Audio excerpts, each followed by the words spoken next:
Good evening, everybody. Happy Thursday. Welcome to the stream.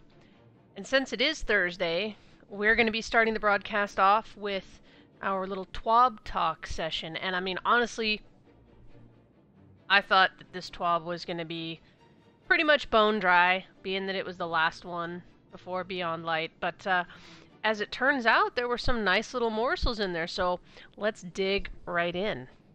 The first thing is there's going to be 2 new kiosks available in the tower.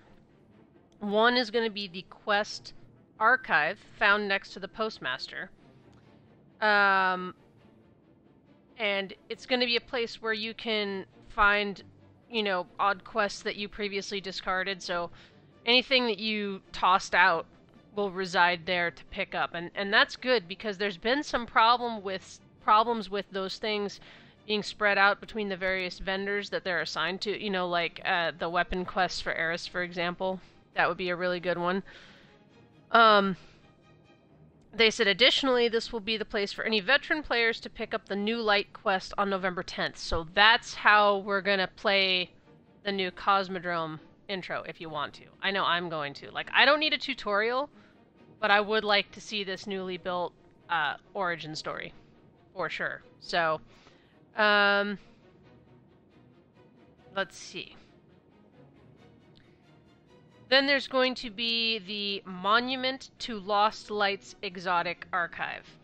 This one for me is big because I have been wondering how we were going to deal with exotics from raids more than anything. This applies to more than that, I think, but this does answer that question about exotics from raids. So found by the Vault. Here, players may acquire various exotics and legendary pinnacle/pursuit weapons, those are included too, that were once available through now retired quests. So that's your Outbreak, that's your Whisper of the Worm. Okay. As many of these exotics were tied to lengthy quests or difficult objectives, we wanted to make sure their prices reflected those previous efforts. Now, this is where I have just a teensy-weensy problem.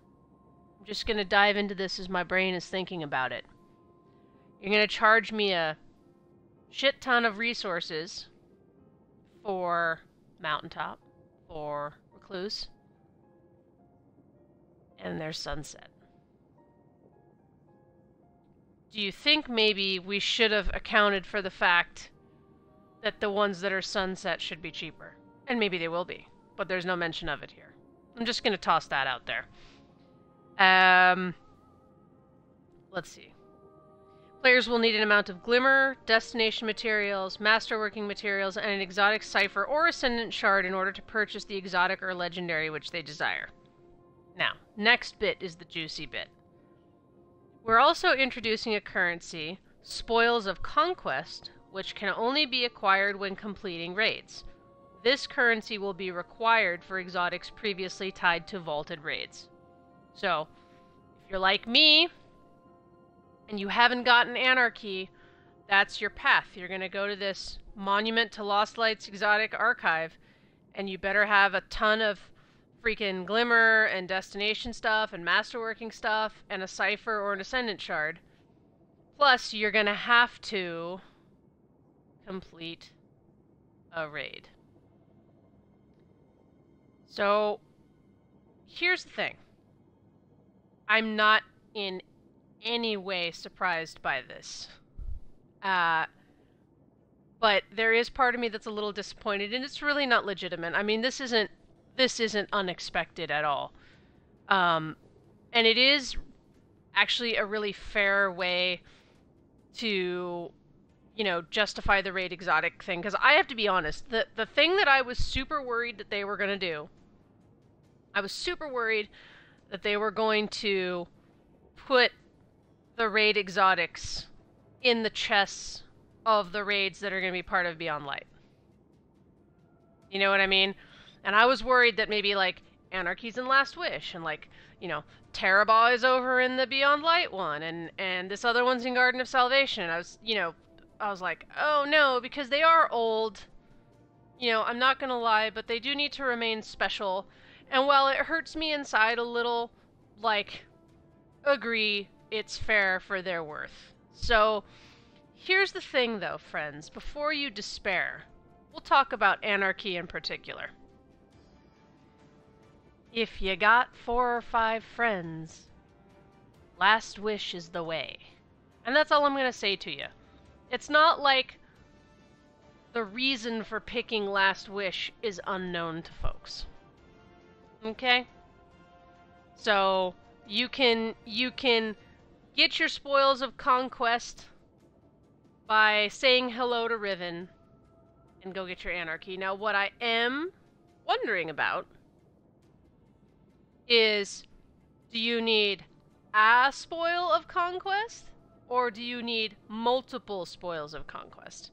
That's another question that we're not going to know, but I will definitely be stopping by this exotic archive and checking out the costs, because at least you can, plan out a trajectory. You know what I'm saying? So that part of it's good. So we know how that's going to work now. Moving on. They go on to say, in the past, exotic ciphers were very limited in nature. While you can expect one to be available as part of the season pass, Xur will also offer a quest to earn 1 exotic cipher on a weekly cadence. So, I don't know, man. Like, if they're making the exotic cipher acquisition that much more, like they're increasing it that much, you would hope that the spoils of conquest, that you just need 1. I really hope so. We'll find out. We may be setting ourselves up for disappointment here, counting on that, but we'll see. Now they go on to do some traditional patch notes. Trials of Osiris power level requirement will be increased to 1210. Don't care.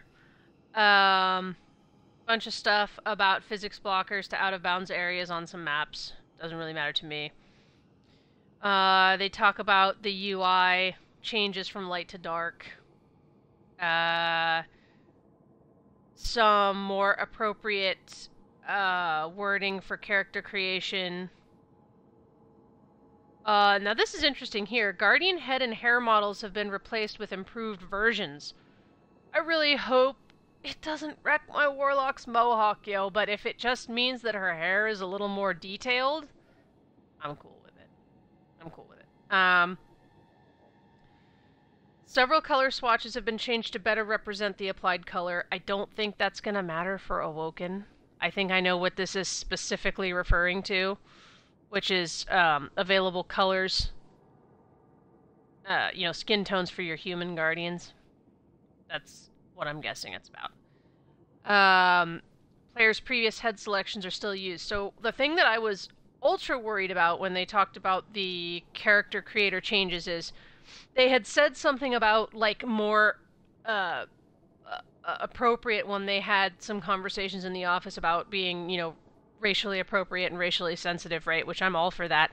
I was just ultra friggin' worried that the face model was going to change, because I am super attached to the way that my Warlock looks in particular, and I had a panic that she would really end up looking different.